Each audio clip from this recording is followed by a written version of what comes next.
Qui était Samori Touré? Voix off. Disclaimer.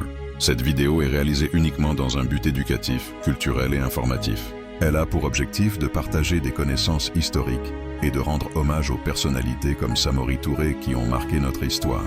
Les images et extraits utilisés le sont dans le respect du droit de citation et sans aucune intention de nuire.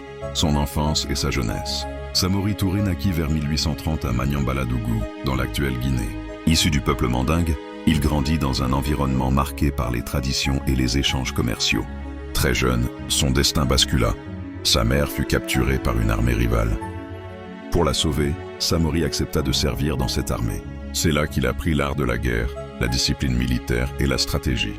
Cette expérience forgée dans la douleur allait faire de lui un futur chef redoutable. La fondation de l'Empire Wassoulou. Dans les années 1870, Samori rassembla ses partisans et jeta les bases d'un nouvel État, l'Empire Wassoulou.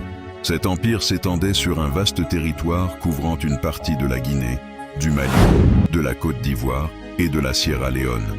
Samori y instaura une organisation solide, une armée professionnelle de plusieurs dizaines de milliers de soldats, un système administratif structuré et un commerce florissant basé sur l'or, le sel et la noix de cola. L'Empire Wassoulou n'était pas seulement une puissance militaire, c'était un projet politique et économique ambitieux, visant à donner aux peuples africains la maîtrise de leur destin.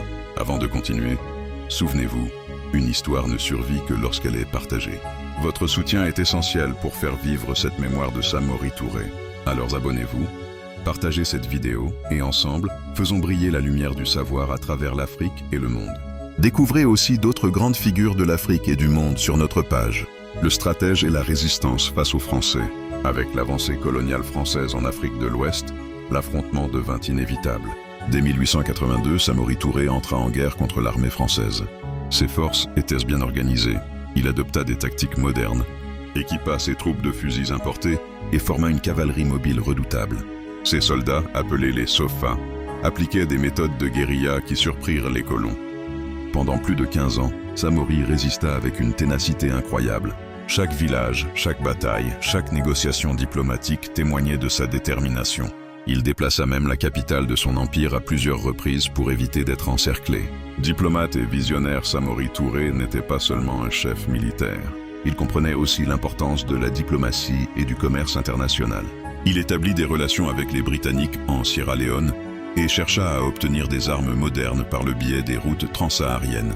Il voulait prouver que l'Afrique pouvait dialoguer d'égal à égal avec les puissances étrangères, sans subir leur domination. La capture et la chute. Mais la pression française devint insoutenable. Affaibli par les guerres incessantes, la perte de territoire et le manque de ressources, l'Empire Wassoulou s'effondra progressivement. En 1898, Samori Touré fut capturé par les troupes françaises. Plutôt que de l'exécuter, les colons décidèrent de l'exiler au Gabon.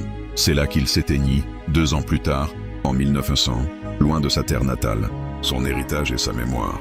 Aujourd'hui, Samori Touré reste une figure incontournable de l'histoire africaine. Il incarne le refus de la soumission, la dignité face à l'injustice et la vision d'une Afrique libre et souveraine.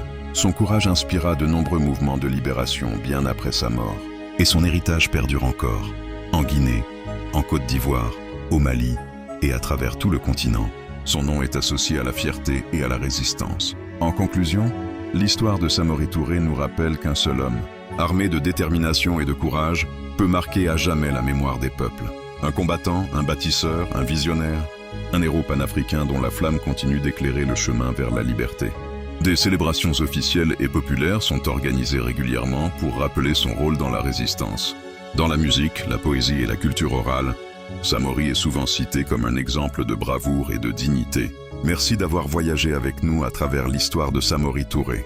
N'oubliez pas de vous abonner, de laisser un commentaire et de partager cette vidéo pour faire vivre la mémoire de ceux qui se sont battus pour l'Afrique.